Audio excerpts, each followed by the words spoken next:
Il n'y aura pas d'avancée sociale ou démocratique. Vous avez rendu mardi hommage au mouvement des Gilets jaunes pour faire oublier que vous proposiez à l'époque d'envoyer l'armée pour le réprimer.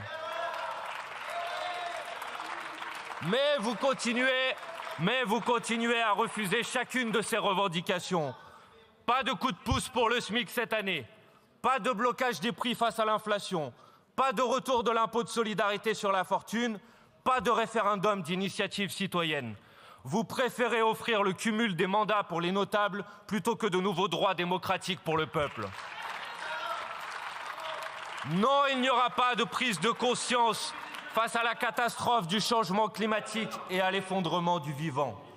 Alors que le seuil des 1,5 degrés de réchauffement par rapport à l'ère pré-industrielle a été franchi avec 75 ans d'avance sur l'objectif des accords de Paris, vous refusez toujours les milliards d'euros nécessaires à la bifurcation écologique.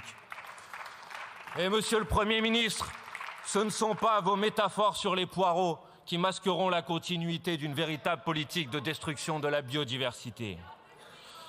Non, il n'y aura pas de respect dû enfin à nos compatriotes des départements dits d'outre-mer. Alors que la vie y est plus chère que jamais et que l'accès à l'eau n'y est pas partout garanti, vous restez sourds aux demandes d'égalité. Vous avez abandonné depuis des années nos compatriotes de Mayotte.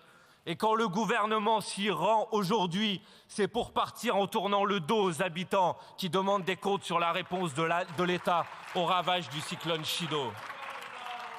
Non, il n'y aura pas de rétablissement de la voix de la France sur la scène internationale. Vous n'aurez rien fait pour arrêter le génocide à Gaza ou protéger le Liban des attaques du gouvernement d'extrême droite de Netanyahou. Et vous préférez laisser votre pyromane de ministre de l'Intérieur organiser une escalade délétère et irresponsable avec l'Algérie.